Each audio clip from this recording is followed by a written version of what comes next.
Welcome to The Watching Dead, the officially unofficial podcast for AMC's The Walking Dead. I'm Jim. And I'm Aaron. This week we're talking about Season 2, Episode 12, entitled Better Angels. Do we have any news this week? No. No? What a shocker. All right, then let's move right into the recap. The Walking Dead's been canceled. There'll be no episode tomorrow or next week. The Watching Dead or The Walking Dead has been Both. canceled? Which Both. one came first? AMC called me tonight and said, hey, You guys- we're no longer in need of our services. Yeah, we're taking you off the air. Andrew Lincoln has filed a lawsuit in federal court against me For your intro last for week. identity theft. Yep. Yeah. All right, so To be fair, I did buy a boat with boat? nothing but a forged Social Security number in his accent. Oh, well, yeah. So How'd you get his credit card number? I didn't need it. His accent was Oh, that's his authentication? That's right. Nice. I said, people, listen up. I'm gonna have to commandeer this bass boat. It is shiny and red flaked, and I love it. All right. So the episode starts off with Shane, Daryl, Andrea, and T-Dog driving around the farm, checking fences, tracking, killing walkers, and Rick delivering a eulogy over the top of it for Dale. Very well done. I was super excited at this scene, and I'm like, I started to creep forward to the edge of my seat. Mm-hmm. My popcorn bowl clutched tightly. Yeah. Thinking, oh man, this might be a good one. Yeah, it reminds me of. Ever since Glenn Mazzara said he wants to make this more cinematic, I start seeing these homages to other movies. Like, this reminded me very much of, like, in any Michael Bay movie, like The Rock, where the president is giving some speech while a bunch of people are doing random cool shit. Yep. Like, Yep, as the Navy SEALs are storming, before I incinerate 200 American citizens, we must reflect on how we've shit on these patriotic people. And then as shit's going on, Oh, yeah, that's what it reminded definitely. me of. I think they use that music from that. Yeah. And this is this kind of brings it back around to the season premiere where Rick's on his walkie-talkie and he's doing his voiceover. Very few voiceovers in the series, but when they use them, they're pretty cool. Yeah. Shane obviously doesn't like what Rick's saying about Dale, about honoring him and how now that he's dead, the group is going to do exactly what he wanted. I don't get that either. Like, okay, so you decide not to do what Dale wants. Mm-hmm. He dies, and now you change your mind. Yeah, I'm uncomfortably on Team Shane's side. Yeah. I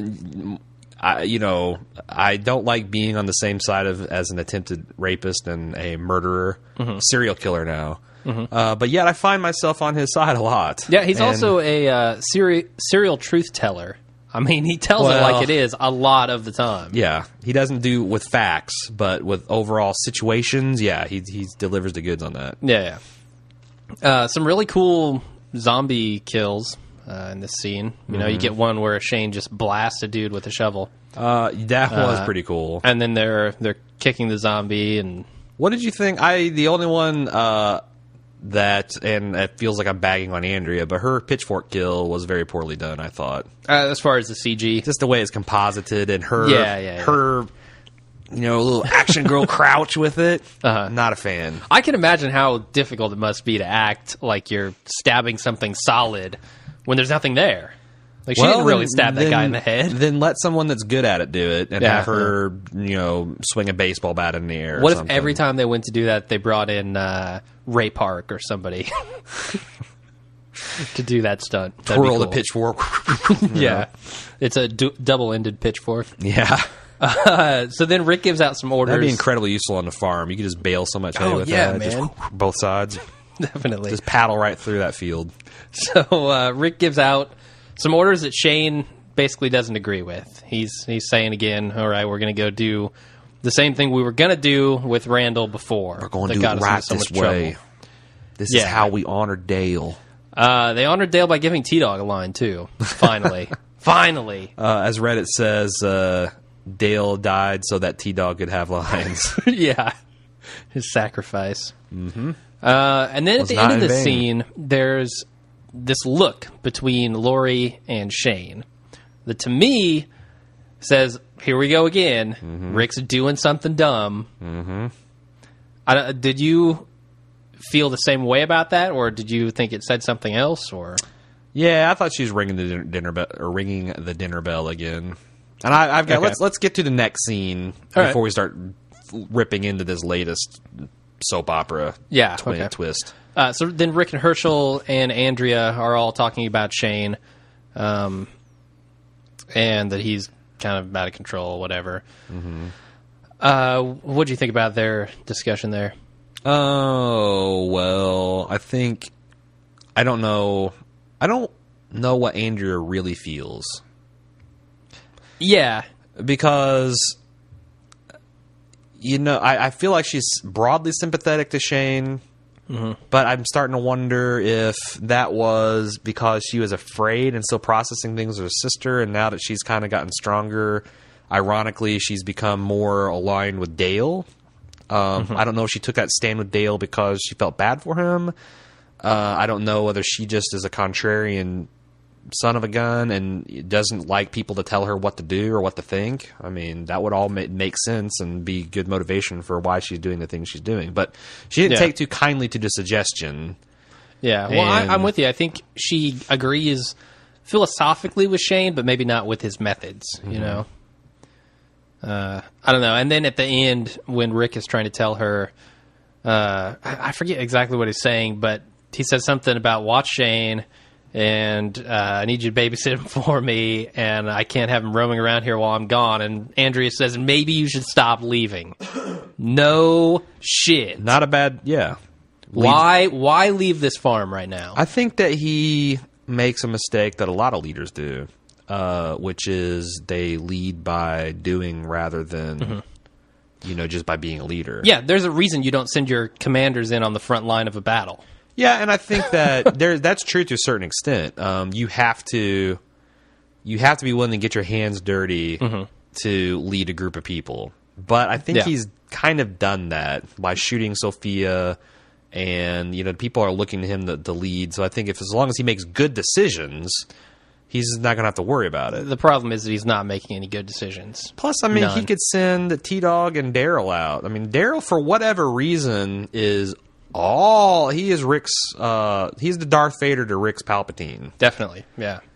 Yeah. So, see that last episode, we see that this episode. He's his enforcer almost. Yeah. So I don't know why, but that's the way it is. Yeah, I think we'll talk about that a little more later. So then, excuse me. So then Carl tells Shane that it was all his fault that Dale died. Tries to give the gun back to him, and does, I guess.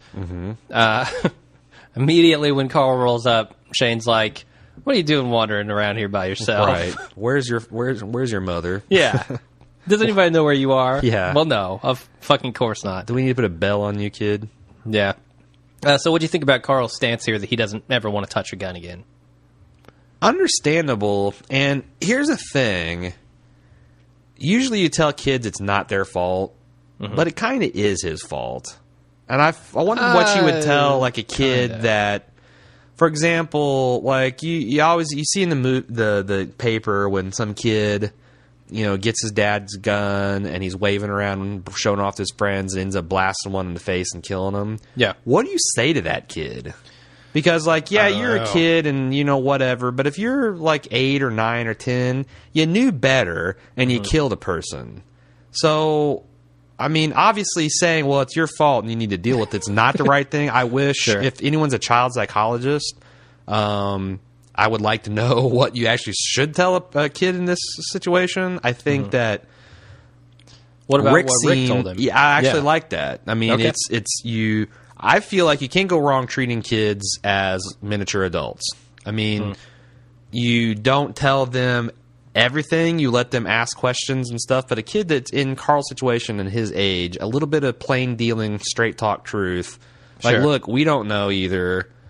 The reality is everybody's could die, and that's why we need you to stop doing kid stuff. Yeah. We need you to stop chucking rocks at zombies. And of course, there's a fine line between... talking to him like an adult and letting him wander around the farm with guns. No, I mean, that's the thing is you deal with him straight, but you still have to give him that guidance and supervision, which is where the group breaks down. Which is also what I think Shane did a great job of last episode, where we saw him saying, look, it's not about getting in trouble. It's about saving your life. You know? I mean, he's getting solid advice from the two men in his life, and they're saying all the right things, but they're they're just not supervising the child. The problem is, let's talk a little bit about Rick and his leadership abilities, because this episode, it seems that Shane is all over Rick for essentially not being a good father to Carl. Uh-huh. I mean, he says it multiple times. I feel like this is a huge failure on Rick's part, and it demonstrates the lack of leadership qualities that this guy has. Like, this guy, like you said, is willing to go out there and get his hands dirty, but that's all he wants to do. He's not sitting back and saying, okay, what can I do to make this group run more smoothly? Well, he starts to in this episode. Like, I think he he's does, making but the wrong only after decision. Shane punches him in the gut 5 times. Right. With saying, you're a terrible father. You don't give a shit what happens to I'm your not kid. talking about that. I'm talking about it giving orders to the group and getting people organized and having them do things. But he doesn't. It starts off the episode by him making a terrible decision for the group. By taking Randall back out into the city, the same thing they did that ended horribly, and they decided not to do that. The whole group decided we're not going to do that. Yeah, I also don't know why this plan is any better than the last one. It's not. It's exactly the same, and Shane says it. Well, but Rick's come back with, well, it's the right plan. We're just going to execute it properly this time, which I guess is it's the wrong plan. The group already decided it's the wrong plan. Yeah. Although... Last episode, man. Yeah. I mean, I can't defend this. I don't know. This is Beta Rick. Yeah, I'm more asking this. I wish you were like a producer of the show or a writer of the show, so I could ask you these questions. You want to be like answers. Frost Nixon. I do. You're Frost and Glenn Mazzaris Nixon. It's like, did you or did you not? Yeah. Fuck around and waste our time with... No. Yeah, I agree. Yeah. That would be cool. So Let's set that up. Yeah. Glenn Mazzara, if you want to volunteer to be grilled on our show. Yeah, right. Come on. If you want to have an intense, uncomfortable conversation. Yeah. Can you imagine? We'll bring the beers. Can you even imagine if we turned our audience loose on the questions? Because some of the feedback for this episode... Very crazy, because this is the first time where... Because usually we love an episode and most people hate it. Mm-hmm. We hate an episode and most people love it. Let's take a step back. We didn't do this. We usually do. Yeah. What did you think of the episode? I've seen it twice. First time through, I hated it. Like grade letter? F minus. F minus? Yeah. I fucking hated this episode the first time I saw it. Second time, it was a little less harsh. And I'd probably grade it like a C minus. Yeah, I'd say... It's just barely not passing my standards. I'd say about C minus is fair because... And here's why. It would be lower except for... I feel like these people, the showrunners, painted themselves in the corner by choosing to make the farm the set piece for Season 2. Very good point. That is a one comic book arc. Yeah. And there's just not enough meat on them bones for the zombies to pick on. Now, I don't understand why, like, and I understand set locations and all this, but it seems like this could be a perfect standalone episode. You could have introduced Herschel, the drama, the horror that he's got his family members in the barn, have that all break bad. Sophia and then Herschel and his group deciding to throw in with Rick and follow them on to the next location, which I don't want to get to. I mean, we'll all find out about it next week, I think. So I kind of want to keep that. We'll talk about that in a spoiler, but I really feel it was a mistake since some of the other locations later on in the series, you could have multiple seasons at that one location. Sure. The farm is just a really bad choice to make, and the reason they've repeated so many plot points and nothing's happened, and this whole theme, they've stretched out this Rick and Shane, and this Shane and Laurie. Yeah, the triangle between Rick, Shane, and Laurie is driving me insane. And thank God it's over. It's over. It's done. This is what I... And well, by the way, it might be over. Laurie might keep this thing alive. Well, Rick, Shane always said blah, blah, blah. Right. Go fuck yourself. No, I think it's over. And so what I was saying is the writers had to get here. They had to, and there was some rough gravel road to get from point A to point B. Yeah. And they're just like, you know what? Fuck it. Straight line it. Straight line it. Throw in some zombies. But they could have straight-lined it from season 2.5, from the beginning of that. And they didn't. They drug it out for another half a season. Yeah, but honestly, let's be honest. It didn't drag much in the second half of this season. Yes, I think this is the first episode that's been bad. Yeah. It's been objectively bad. And there's pissing off listeners. And there's a lot of people. Yeah, well, no, there's a lot of people that really like this. I can't even say objectively bad. In my opinion, it's the first one that's been below average. Okay. For the season 2.5. And I felt like I judged it lighter and brought it to that C average because I kind of got what the writers were trying to do. Yeah. It's like, well, shit, we're painted here in this corner, so we're going to have to walk across the freshly painted floor and fuck it up, and so we can get out of here and move on. Yeah. And if they do, it's great. And the stuff where you see like tease for next week looks like it's going to be balls to the wall. Yeah. Everything you want out of a zombie finale and set up beautifully for season 3 in such a way that I'm not done with the show. No. And they'll suck me back in next episode, it looks like. Now, halfway through season 3, if there's some of the same kind of weird, almost insulting to the viewer nonsense going on, there's going to be problems, and we'll have to decide what to do with that. But yeah, I have some real because I'm not going to cast on it. I mean, as much as people talk shit about us on iTunes from time to time, I'm not going to cast a show that I hate. Yeah. Because it's as much fun as it is to make fun of the show, if it was just that week in, week out, all the jokes would be gone, and I got better things to do with my time. So definitely. But I am excited for season 3, and I think this episode is a necessary evil. Yeah, and the finale looks to be hopefully much better. Anyway, continue. Yeah, let's move on. Next scene is Randall trying to escape while Daryl is sealing off the barn. He's up top, just hammering boards onto the. Which turns out to be an window important the car plot goes point. through. Yeah, it does. Later on, that comes into play. Then the group moves into the house. Maggie tells Glenn to put his stuff in her room, but he says no. Then outside, Herschel gives Lori and Rick her room. Yeah, everybody is being super nice to Lori. T-Dog's picking heavy shit up for her. I'm not. Herschel's giving her boy. Yeah, I would not be giving him the bedwa. So let's talk about a couple things here. Sure. What do you think about Glenn and Maggie? Man, I just want to see them get together, and that's probably why they're not doing it. How do you think Maggie reacted? Because I thought she was pretty inscrutable with her reaction. I'm frankly surprised that she wasn't a little more pissed off about that.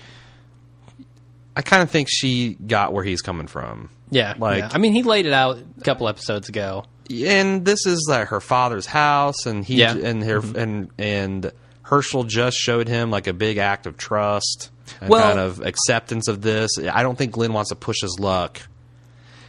Okay, you got 14 people in this house, right? Mm-hmm.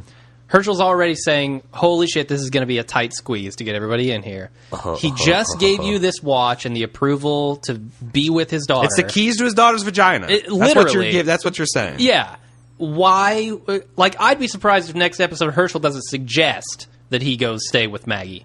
Because that seems the appropriate thing to do. It would be hilarious if he did, knowing what's going to happen next episode.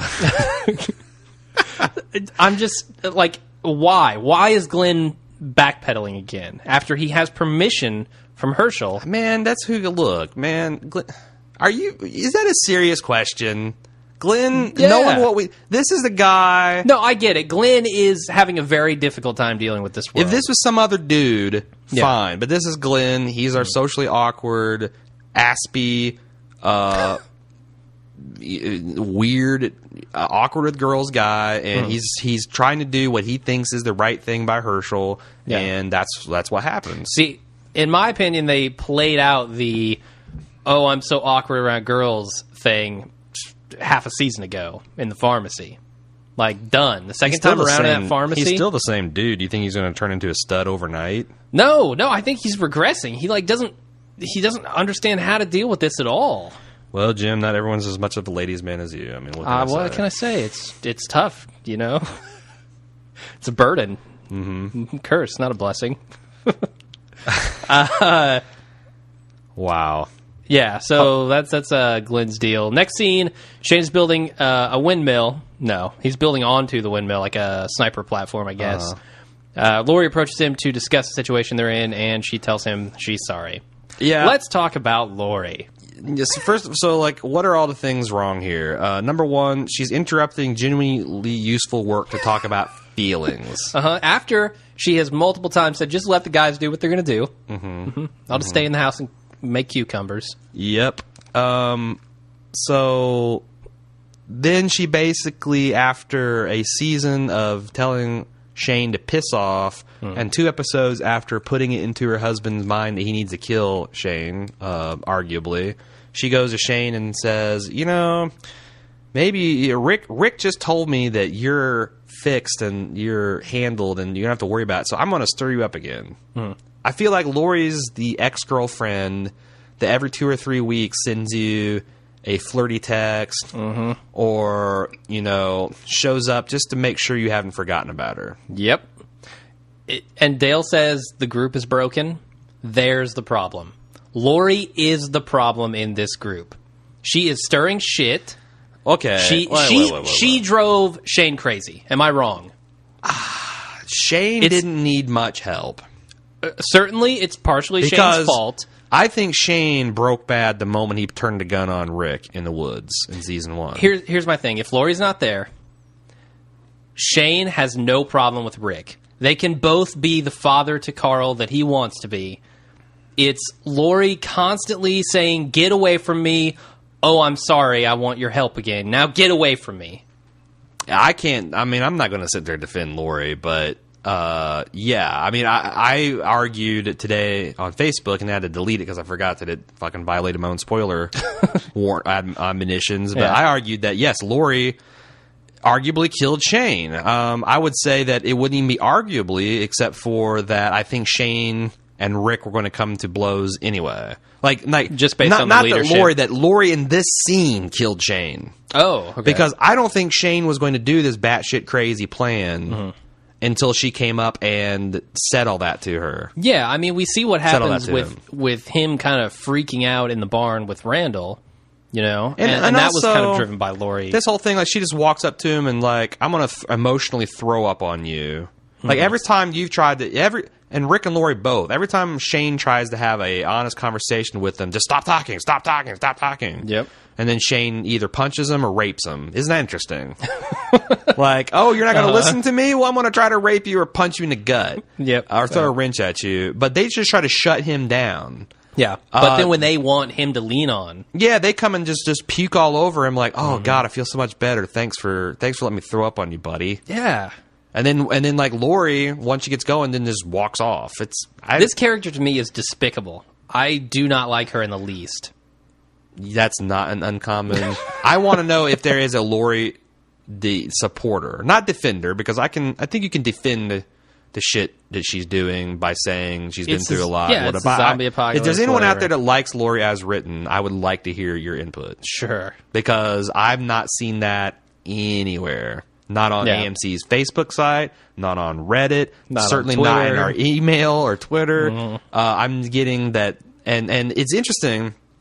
Sepinwall and Dan Feinberg on their podcast today talked about unlikable characters, okay, and contrasting characters like Lori and a few others with characters that you love to hate.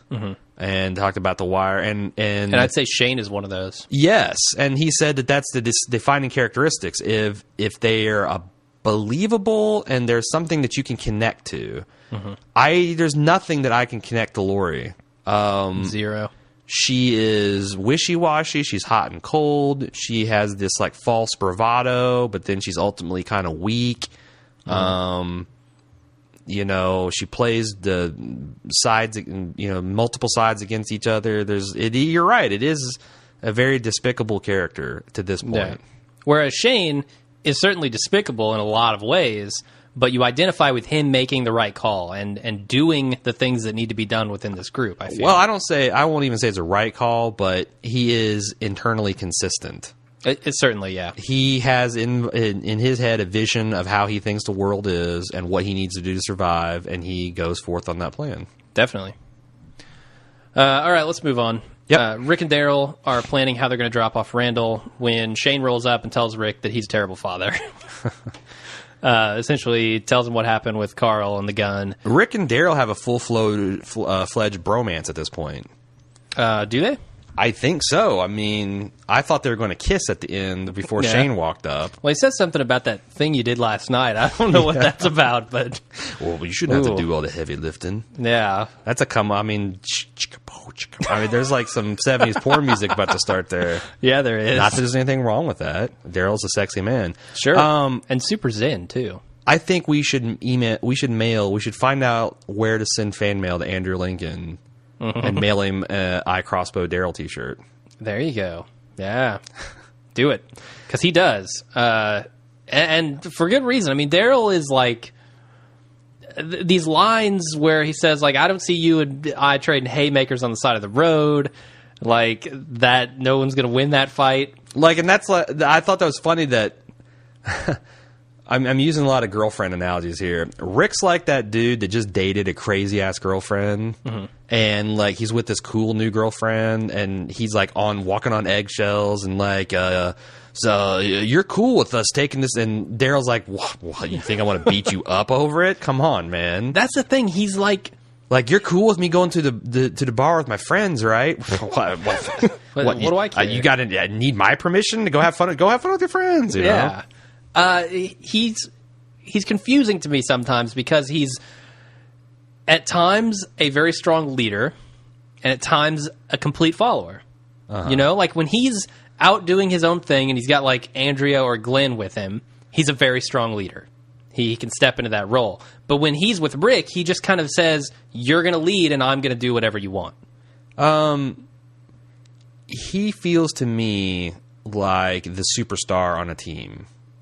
He's not the manager, but like say you've got a team of programmers, he's the unquestioned best programmer that everybody goes to. And so when he is when he's doing his thing and like you're looking over his shoulder, at no point would you think to be like, let me take the keyboard from you.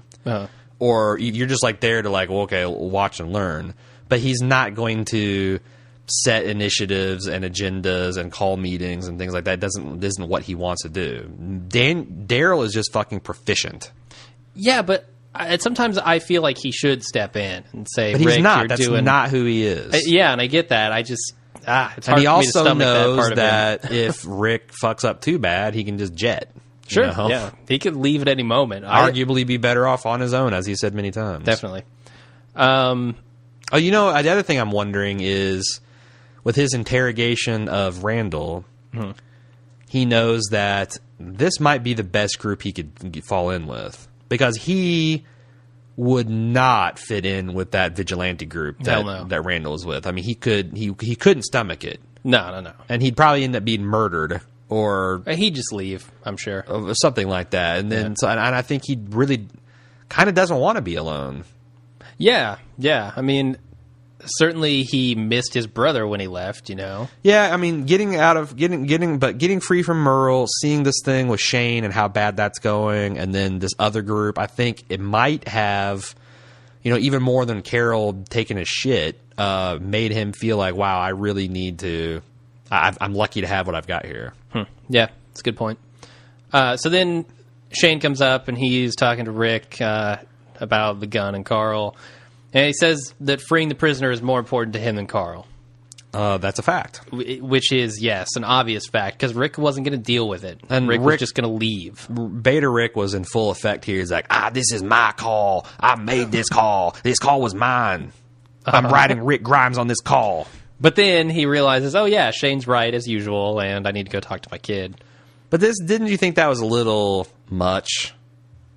You know, any leader has to beat his chest and say, this is my call, is not that much of a leader. Yeah, and it seems like they're hammering that point home over the last few episodes, that Rick is not a good leader, and he's trying to become one, but he's just not doing it right. You think they're setting us up for some kind of epic event that's going to... I thought that was, God damn it, yes, I thought that was an episode ago. Oh, yeah. I mean, they've done this, like, I keep on thinking, well, maybe they're setting us up for an epic event where there'll be this watershed moment and our opinion will change, but that's happened twice now. Yeah. And we're still back to Beta Rick, so... That's one of the big problems I have with these characters on the show, is that none of these changes seem to stick. Well, I have been reading more of the comic of late, and I think that maybe some of this is...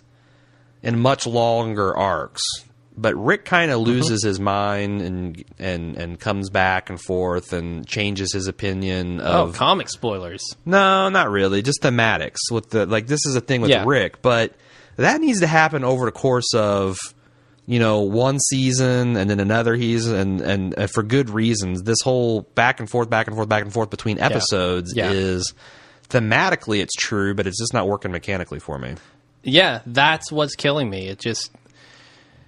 Everybody changes their mind all the time, and I can't ever tell what they're going to do next because of that.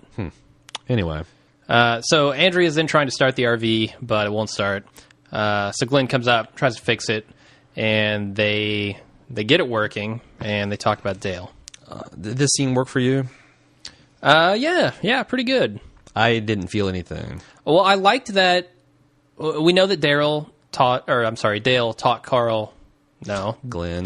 Glenn. Carl Jr., Glenn Jr.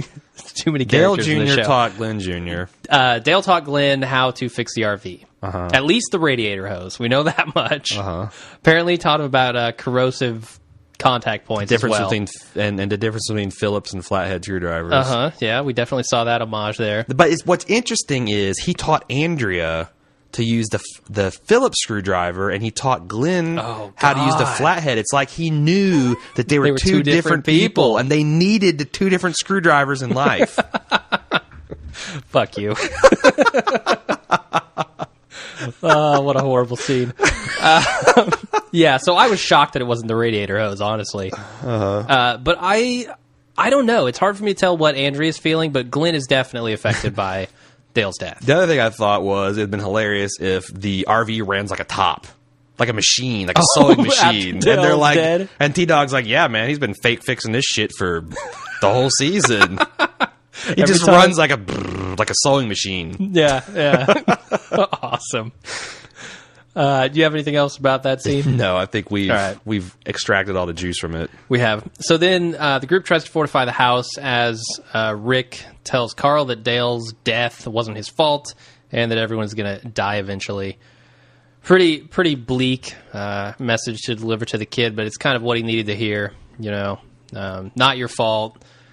Things are going to happen. Bad things are going to happen to a lot of people in this world. Now, Carl, I want you to run off and tell Carol everything I said. That's how he ended it. Yeah. And if you tell her there's no Santa Claus, too, that'd be good. But, I like that scene. I give Andrew Lincoln a lot of shit for his accent, but he's kind of one of the best things about the show. Sure. Accent aside, he's very effective in showing emotion, and like when he's using this, like, just Carl, I'm tired. I've said that to my son a few times, like, just Daddy's tired. You need to stop making so much noise and take this gun. Yeah, and take this gun and shoot someone with it, or me. But yeah, I thought he's very effective in the scenes, and I really like seeing him interact with Carl. Two of the best scenes in this whole season has been this one and when Rick gave the hat to Carl. Yeah. After he'd woke up from that coma, and also, a lot of the stuff he does is really effective with Carl, like him running across the field with Carl in his body. I mean, that's stuff that this show doesn't emotionally touch me very often, but it's usually when it does, it's in context with him dealing with his son. Yeah, I can certainly get behind the idea that Andrew Lincoln is a good actor, no doubt. I wish that this wasn't set in the South, so that we could... his whispering stuff, it does seem to mitigate a lot of that problem. Yeah. He's like, your mom said that you were up here in this loft. I mean, it's a lot better than his normal range. Yeah, the end of this where he's shouting, you did this! Yes. Not me! Not me! Anyway. All right, well, let's move on. There's actually a commercial here which was a little bit weird for Mad Men. Oh, it was awesome. A lot of people offended by it. I think it was weird. It's got the announcer from the voiceover guy from the Walking Dead promo over a Mad Men commercial that is very unlike Mad Men, in my opinion. The structure of that commercial did not feel like Mad Men to me. They were trying to make it all like happy-go-lucky and like these weird like, oh, watch these guys dance around and be stupid. Should have been 30 seconds of John Hamm crying ugly. What it should have been, to give an accurate depiction of that show, is 30 seconds of John Hamm sitting behind a desk drinking scotch. Yeah. Because anybody who is craving zombies eating brains is not going to like Mad Men. Here's the thing. Mad Men fans can like The Walking Dead. And I count myself in that category. Yeah, me too. I don't think pure Walking Dead fans are going to like Mad Men. It's an entirely different show. Because there are elements, and I guess that's one of the problems, and if you have problems with the cast, that's where I'm coming from. I'm looking for the Mad Men and the Breaking Bad in The Walking Dead. Yeah, and I find some of it just enough that where I was like, just God enough. Damn it! If they could turn that up a little bit, I would be so happy. You are not going to find any of The Walking Dead in Mad Men. No, this is not a two-way street. If you think you might be interested in it, Google the Kodak Carousel Mad Men. Carousel. If you Google that, they show that. That's I think that is what Mad Men's all about. That scene, you know what I'm talking about? No, the pitch, the carousel pitch. No, been a long time since I've seen that. Years, man. Wow. Years. I don't trust you to do Mad Men podcast with me, frankly. I need to find a new co-host. This is turning into an audition, everyone. Send me your tapes. Oh, shit. Send me your tapes. I don't know. It just didn't feel like Mad Men to me. It felt like they were trying to distort Mad Men, but then people aren't going to like it. Of course, Mad Men gets 3 million viewers. This thing pulls down 10. They want to snag those They're others. misleading people is the problem. True, yeah. People will get in there and say, this is not what I signed up for, I'm out. But if you like stuff aside from the zombies, if you're interested in character development and all that, if you like deep, but the other thing is, boys, start dramas. catching up now because you go into season 5 of Mad Men, it's game over. You are going to be lost ball in tall weeds. Definitely. So let's move back into The Walking Dead. How about that? Yes.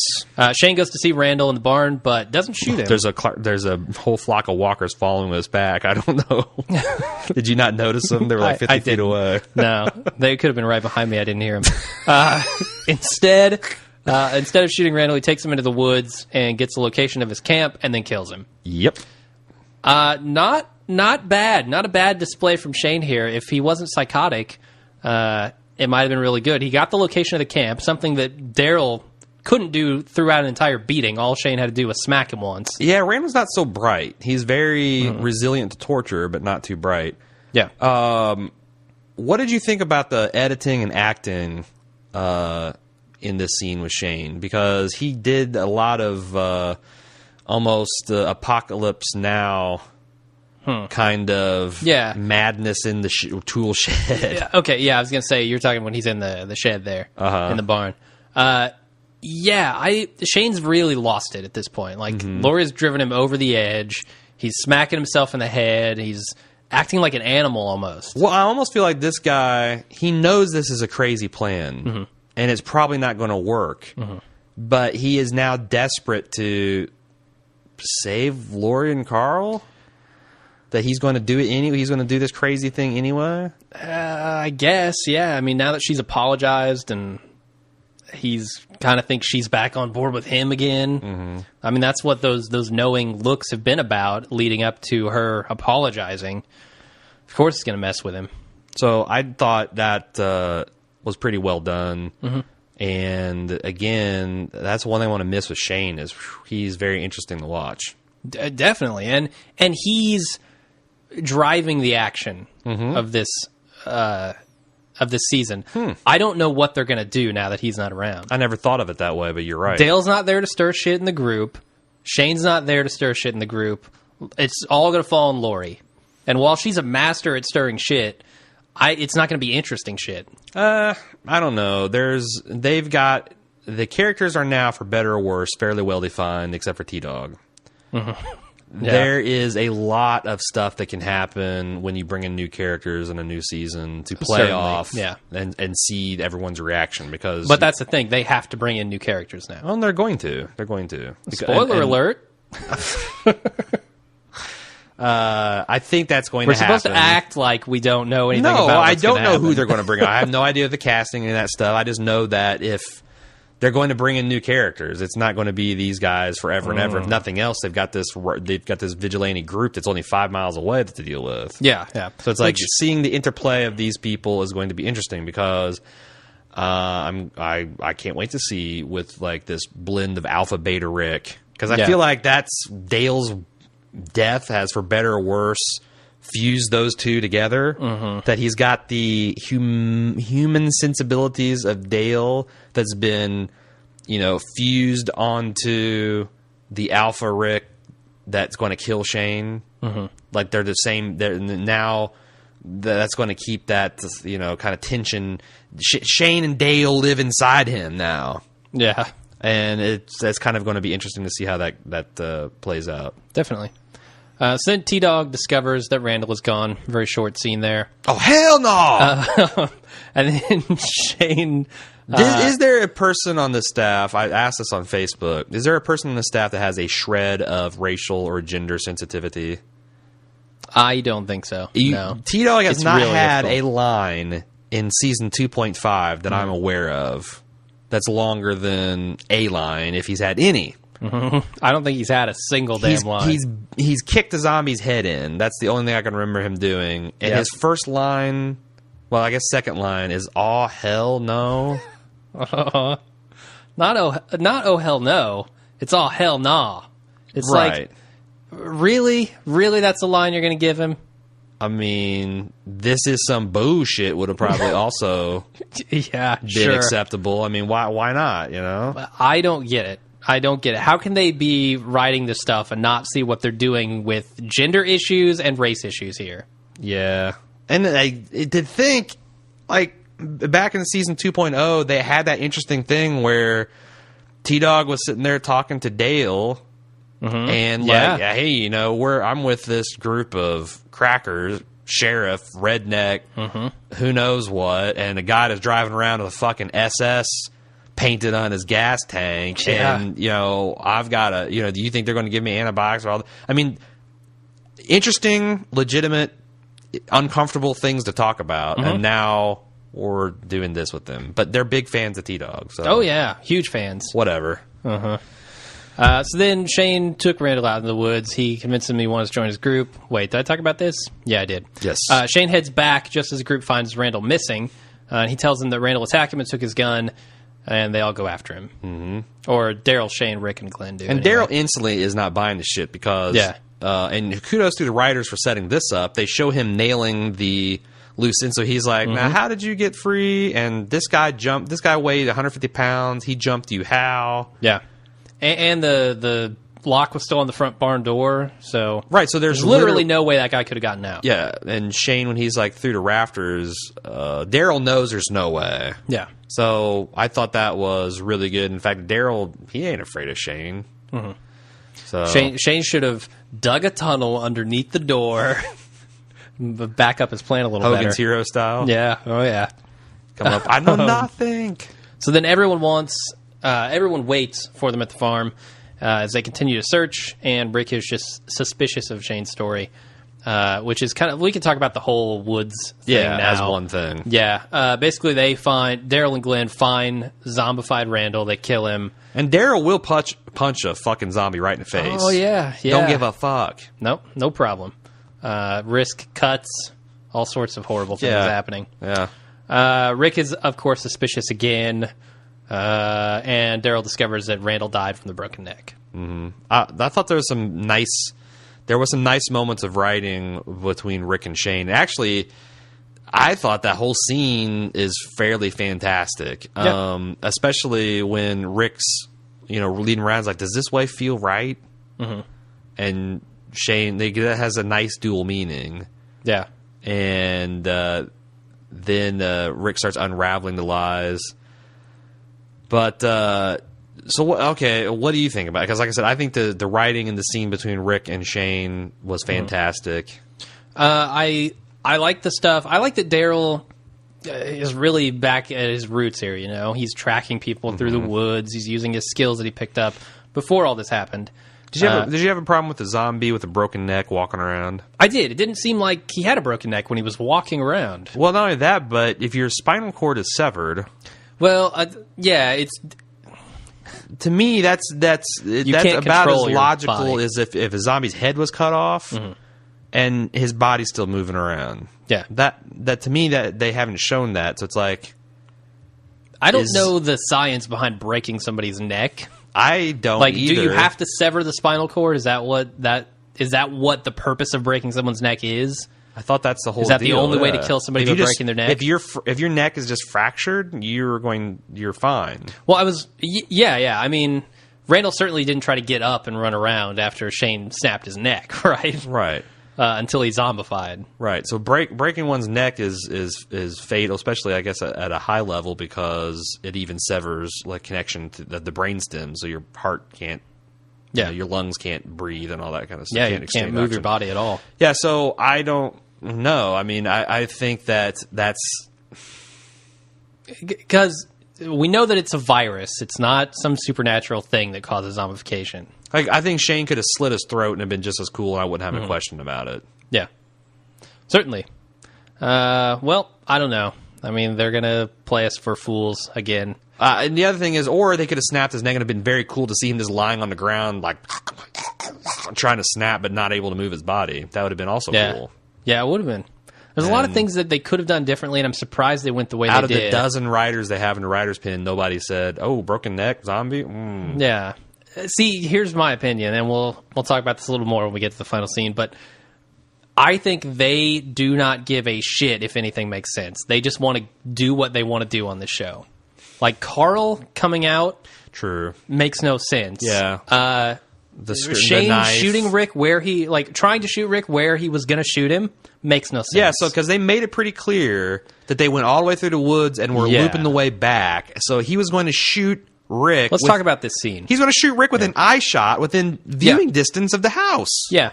Yeah, they show where they are, and they're very close to the house, within binocular distance, certainly. Everyone's going to hear that shot. Uh-huh. They're going to come out. They're going to see Rick's dead body there. What do you think?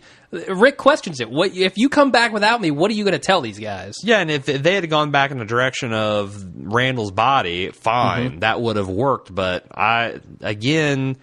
just like in the highway scene where there was no zombies and all of a sudden there's zombies everywhere. Yeah. It feels like, well, this is what we need to happen, so make it happen. And we could have staged it. There's many different ways we could have staged it. They just didn't care. And I can hear the writers in the writing room saying, but, and everybody just shutting them down. Or they're like, nobody's going to notice that or care.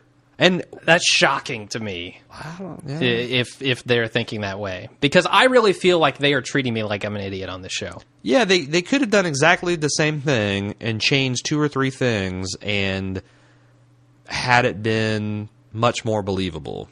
Yeah, especially with this Carl thing. You're telling me that Carl is in a house with 10 people, himself included. Okay, so there are 8 people besides him and his mom. Mm-hmm. His mom, okay, she's a fucking idiot. She's not going to keep track of her kid. Fine. No, that's not true. I mean, she is. Well, yes, that's exactly. That's a pattern that we've seen over and over again. But this is a woman that's like, Glenn is staying downstairs.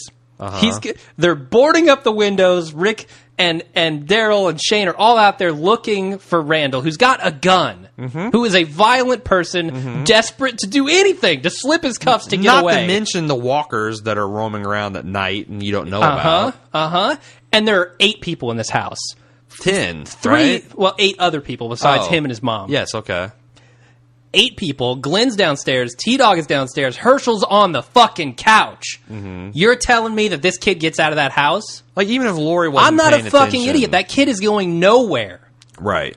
Even if it's not Lori that tells him. It's going to be Andrea. It's going to be Carol. It's going to be somebody. I've got a party. 8 of our best friends are up here, and for some reason I'm upstairs taking a shit. And Jack, my son, comes downstairs and like and opens up the front door and walks out. No one's gonna be like, "Whoa, buddy, where are you going?" Yeah. And we're not in the fucking zombie apocalypse with a murderer running around in the woods outside. Yep. I'm not a fucking idiot. Don't treat me like one. That was entirely so that he could get out there and shoot Shane. Yeah. You sound like Jules there. Do I look like an idiot, Glenn? Yeah. Mazzara, do I look like an idiot? What does Jim Jones look like? Do I look like an idiot? Why'd you try to treat him like one? It's ridiculous, man. And that's what is so, like, after seeing this the first time, this is one of the main reasons I hated it so much, is because I'm tired of them just constantly going over the same territory and treating me like I'm an idiot. And again, it's offensive to me, and it's weird because we've got a lot of people that really love this episode, and there's a lot of good stuff in this episode. I'll say that again. The scene between Rick and Shane, everything I wanted it. Yeah. Now let's talk about their dialogue in it. Like they and the they emotion, have a very good chemistry. They acted the shit out of that scene. Mm-hmm. And John Bernthal, I got to say, really good actor. When he's in this alpha mode, I am genuinely intimidated by this guy. Yeah. Like, I feel like he could do anything at that point. Now, let's talk about the end. Mm-hmm. So, Rick stabs Shane. Mm-hmm. Shane dies, and we have the, you did this! Not mine! Not mine! I can't do an angry Rick. No, it can only be done by angry Rick. He kind of has got a little break in his voice. Mm-hmm. It's a little bit Rocky Balboa calling for Adrian. Yeah. He has Norman Reedus punch him in the windpipe directly before that scene.